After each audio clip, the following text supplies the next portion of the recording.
السلام علیکم ورحمۃ اللہ وبرکاتہ۔ الحمد للہ رب العالمین والصلاة والسلام علی سید المرسلین، اما بعد فاعوذ باللہ من الشیطان الرجیم، بسم اللہ الرحمن الرحیم۔ برادران عزیز و معزز خواتین، آج کی اس نشست میں سورۃ الاعراف کی آیت نمبر 152 سے آیت نمبر 155 تک تمام آیات کا ترجمہ و تفسیر پیش کرنے کی سعادت حاصل کی جائے گی۔ ان الذين اتخذوا العجل سينالهم غضب من ربهم وذلة في الحياة الدنيا وكذلك نجزي المفترين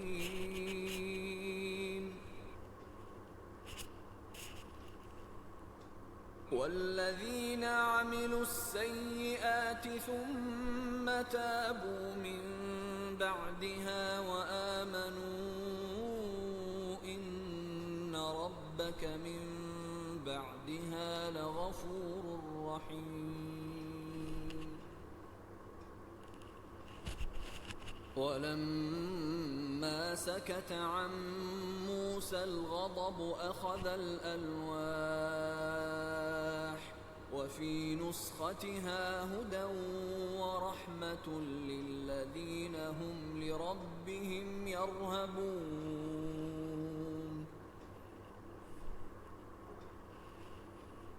واختار موسى قومه 70 رجلا لميقاتنا فلما أخذتهم الرجفة قال رب لو شئت أهلكتهم من قبل وإياي أتهلكنا بما فعل السفهاء منا إن هي إلا فتنتك تضل بها من تشاء وتهدي من تشاء أنت ولينا فاغفر لنا وارحمنا وأنت خير الغافرين۔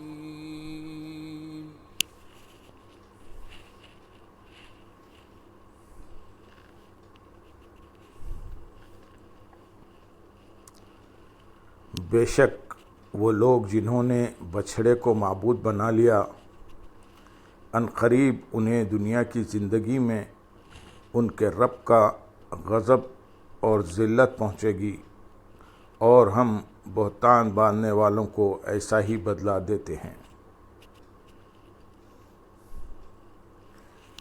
بے شک وہ لوگ جنہوں نے بچھڑے کو معبود بنا لیا، اس آیت کی تفسیر میں مفسرین کا ایک قول یہ ہے کہ اس سے مراد وہ بچھڑا پوجنے والے لوگ ہیں جو حضرت موسیٰ علیہ السلام کے کوہ طور سے واپس آنے سے پہلے ہی مر گئے۔ دوسرا قول یہ ہے کہ اس سے مراد وہ یہودی ہیں کہ جنہوں نے بچھڑے کو پوجا اور بعد میں توبہ نہ کی۔ تیسرا قول یہ ہے کہ اس سے مراد وہ لوگ ہیں جنہوں نے قتل ہو کر اللہ تعالیٰ کی بارگاہ میں توبہ کی۔ اس صورت میں غضب سے مراد قتل ہونا اور ذلت سے مراد گمراہی کا اعتراف کرنا اور قتل ہونے کا حکم تسلیم کرنا ہے۔ چوتھا قول یہ ہے کہ اس سے مراد سرکار دو عالم صلی اللہ علیہ وسلم کے زمانے کے یہودی ہیں۔ حضرت عبداللہ بن عباس رضی اللہ تعالیٰ عنہما فرماتے ہیں، یہ وہ لوگ ہیں جنہوں نے حضور سید المرسلین صلی اللہ علیہ وسلم کو پایا اور ان کے آباء و اجداد بچھڑے کی پوجا کرتے تھے، اور غضب سے مراد آخرت کا عذاب اور دنیا میں ذلت سے مراد جزیہ دینا ہے۔ عطیہ عوفی کا قول ہے کہ غضب سے مراد بنو نذیر اور بنو قریظہ کا مسلمانوں کے ہاتھوں قتل ہونا، اور ذلت سے مراد انہیں حجاز سے جلا وطن کرنا ہے۔ آیت کے اگلے حصے میں ارشاد ہے، اور ہم بہتان باندھنے والوں کو ایسا ہی بدلہ دیتے ہیں، یعنی جس طرح ہم نے ان ان بچھڑے کو پوجا کرنے والوں کو بدلا دیا، اسی طرح ہم اس شخص کو بدلا دیں گے جو اللہ عز و جل پر جھوٹ باندھے اور غیر خدا کی عبادت کرے۔ ابو خلابہ کہتے ہیں اللہ کی قسم یہ قیامت تک ہر بہتان باندھنے والے کی جزا ہے کہ اللہ تعالیٰ اسے ذلیل کرے گا۔ حضرت سفیان بن عینیہ رحمۃ اللہ علیہ فرماتے ہیں یہ سزا قیامت تک آنے والے ہر بدعتی کے بارے میں ہے۔ حضرت مالک بن انس رضی اللہ تعالیٰ عنہ فرماتے ہیں ہر بدعتی اپنے سر کے اوپر سے ذلت پائے گا، پھر یہی آیت تلاوت فرمائی۔ بدعت کے لغوی معنی ہیں نئی چیز، اور بدعت کے شرعی معنی ہیں وہ عقائد یا وہ اعمال جو حضور صلی اللہ علیہ وسلم کی ظاہری حیات کے زمانے میں نہ ہوں، بعد میں ایجاد ہوئے ہوں۔ بنیادی طور پر بدعت کی دو قسمیں ہیں، ایک بدعت حسنہ، دو بدعت سیئہ۔ بدعت حسنہ یہ ہے کہ وہ نیا کام جو کسی سنت کے خلاف نہ ہو، اور بدعت سیئہ یہ ہے کہ دین میں کوئی ایسا طریقہ ایجاد کرنا کہ جس کی اصل کتاب و سنت میں نہ ہو اور اس کی وجہ سے شریعت کا کوئی حکم تبدیل ہو رہا ہو۔ آیت نمبر 153 میں ارشاد ہے اور وہ لوگ جنہوں نے برے اعمال کیے پھر ان کے بعد توبہ کر لی اور ایمان لے آئے تو بے شک اس توبہ و ایمان کے بعد تمہارا رب بخشنے والا مہربان ہے۔ اور وہ لوگ جنہوں نے برے اعمال کیے، اس آیت میں گناہ کے بعد توبہ کرنے والوں کے لیے بہت بڑی بشارت اور اللہ تعالیٰ کی رحمت بے پایا کا ذکر ہے۔ آیت کا خلاصہ یہ ہے کہ جس شخص نے گناہ کا کوئی پہلو نہ چھوڑا، یعنی کفر تک کا ارتکاب کیا، پھر اس نے اللہ تعالیٰ کی بارگاہ میں اپنے تمام گناہوں سے سچی توبہ کر لی اور ایمان لایا اور اس توبہ پر قائم رہا، تو اللہ تعالیٰ اس کے سب گناہ بخش دے گا اور اس کی توبہ قبول فرمائے گا۔ اس آیت سے ثابت ہوا کہ گناہ خواہ صغیرہ ہوں یا کبیرہ، جب بندہ ان سے توبہ کرتا ہے تو اللہ تبارک و تعالیٰ اپنے فضل و رحمت سے ان سب کو معاف فرماتا ہے۔ کثیر احادیث میں بھی گناہوں سے سچی توبہ کی قبولیت اور اس کے فضائل بیان کیے گئے ہیں۔ ترغیب کے لیے ان میں سے دو احادیث ہم یہاں پیش کریں گے۔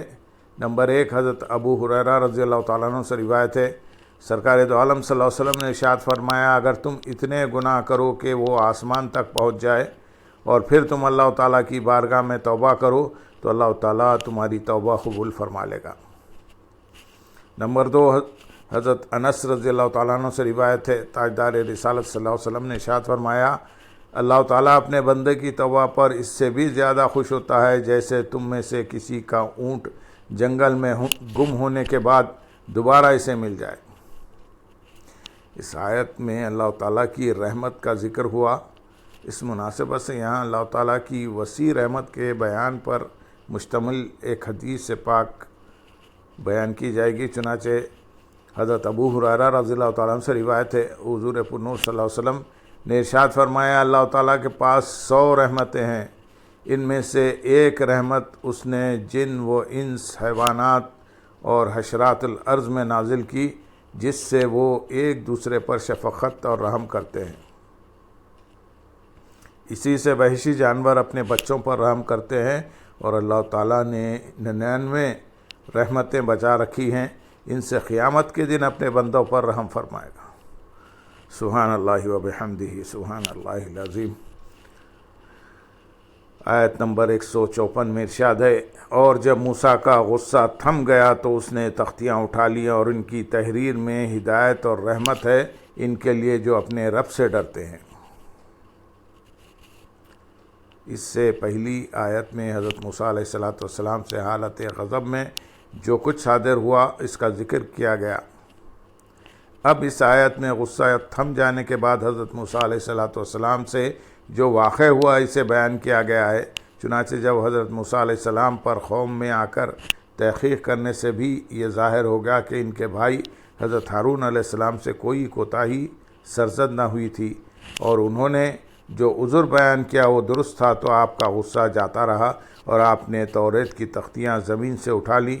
یاد رہے کہ جب حضرت موسیٰ علیہ السلام کو غصہ آیا تو آپ نے 2 کام کیے تھے، ایک توریت کی تختیاں زمین پر ڈال دی، اور 2 حضرت ہارون علیہ السلام کو سر سے پکڑ کر اپنی طرف کھینچا۔ جب غصہ ٹھنڈا ہوا تو اس کی تلافی میں بھی حضرت موسیٰ علیہ السلام نے 2 کام کیے، ایک توریت کی تختیاں زمین سے اٹھا لیں اور 2 اپنے بھائی کے لیے دعا کی۔ آیت نمبر 155 میں ارشاد ہے، اور موسیٰ نے ہمارے وعدے کے لیے اپنی قوم سے 70 مرد منتخب کر لیے، پھر جب انہیں زلزلے نے پکڑ لیا تو موسیٰ نے عرض کی، اے میرے رب، اگر تو چاہتا تو پہلے ہی انہیں اور مجھے ہلاک کر دیتا، کیا تو ہمیں اس کام کی وجہ سے ہلاک فرمائے گا جو ہمارے بے عقلوں نے کیا؟ یہ تو نہیں ہے مگر تیری طرف سے آزمانا تو اس کے ذریعے جسے چاہتا ہے گمراہ کرتا ہے اور جسے چاہتا ہے ہدایت دیتا ہے۔ تو ہمارا مولا ہے، تو ہمیں بخش دے اور ہم پر رحم فرما، اور تو سب سے بہتر بخشنے والا ہے۔ حضرت موسیٰ علیہ السلام پہلی بار رب تعالیٰ سے مناجات کرنے اور توریت لینے تشریف لے گئے تھے، اور اس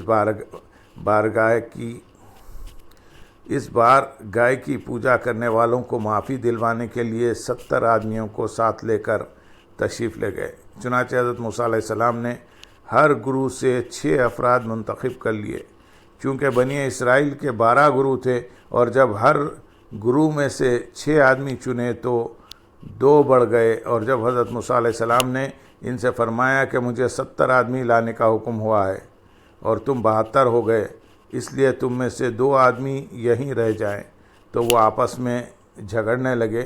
اس پر موسیٰ علیہ السلام نے فرمایا، رہ جانے والے کو جانے والے کی طرح ہی ثواب ملے گا۔ یہ سن کر حضرت کالب اور حضرت یوشع علیہ السلام رہ گئے اور کل 70 آدمی آپ کے ہمراہ گئے۔ یہ 70 افراد ان لوگوں میں سے تھے جنہوں نے بچھڑے کی پوجا نہ کی تھی۔ حضرت موسیٰ علیہ السلام نے انہیں روزہ رکھنے، بدن اور کپڑے پاک کرنے کا حکم دیا، پھر ان کے ساتھ طور سینا کی طرف نکلے۔ جب پہاڑ کے قریب پہنچے تو انہیں ایک بادل نے ڈھانپ لیا۔ حضرت موسیٰ علیہ السلام ان کے ساتھ اس میں داخل ہو گئے اور سب نے سجدہ کیا۔ پھر قوم نے اللہ تعالیٰ کا کلام سنا جو اس نے حضرت موسیٰ علیہ السلام سے فرمایا کہ یہ کرو اور یہ نہ کرو۔ اللہ تعالیٰ نے بنی اسرائیل کے بارے میں جو حکم دیا وہ توبہ کے لیے اپنی جان دینا تھا۔ جب کلام کا سلسلہ ختم ہونے کے بعد بادل اٹھا لیا گیا تو یہ لوگ حضرت موسیٰ علیہ السلام کی طرف متوجہ ہوئے اور کہنے لگے، توبہ میں اپنی جانوں کو قتل کرنے کا جو حکم ہم نے سنا، اس کی تصدیق ہم اس وقت تک نہیں کریں گے جب تک کہ اللہ تعالیٰ کو علانیہ دیکھ نہ لیں۔ اس پر حضرت موسیٰ علیہ السلام کے دیکھتے ہی دیکھتے انہیں شدید زلزلے نے آ لیا اور وہ تمام افراد ہلاک ہو گئے۔ یہ دیکھ کر حضرت موسیٰ علیہ السلام نے گڑ گڑا کر بارگاہ الہی میں عرض کی، اے میرے رب، اگر تو چاہتا تو یہاں حاضر ہونے سے پہلے ہی انہیں اور مجھے ہلاک کر دیتا، تاکہ بنی اسرائیل ان سب کی ہلاکت اپنی آنکھوں سے دیکھ لیتے اور انہیں مجھ پر قتل کی تہمت لگانے کا موقع نہ ملتا۔ اب جو میں اکیلا واپس جاؤں گا تو بنی اسرائیل کہیں گے کہ حضرت موسیٰ علیہ السلام ان سب کو مروا آئے ہیں۔ اے مولا، میری عزت تیرے ہاتھ میں ہے، کیا تو ہمیں اس کام کی وجہ سے ہلاک فرمائے گا جو ہمارے بے عقلوں نے کیا؟ انہوں نے جو کیا یہ تو تیری ہی طرف سے آزمائش ہے، تو اس کے ذریعے جسے چاہتا ہے گمراہ کرتا ہے اور جسے چاہتا ہے ہدایت دیتا ہے۔ تو ہمارا مولا ہے، تو ہمیں بخش دے اور ہم پر رحم فرما، اور تو سب سے بہتر بخشنے والا ہے۔ اس آیت سے معلوم ہوا کہ شفاعت نبی برحق ہے، جس سے دنیا و دین کی آفتیں ٹل جاتی ہیں۔ حضرت موسیٰ علیہ السلام نے ان سب کی شفاعت فرمائی جو ان کے کام آئی۔ اللہم صلی علی سیدنا محمد وعلی آل سیدنا محمد وبارک وسلم، وآخر دعوانا ان الحمد للہ رب العالمین۔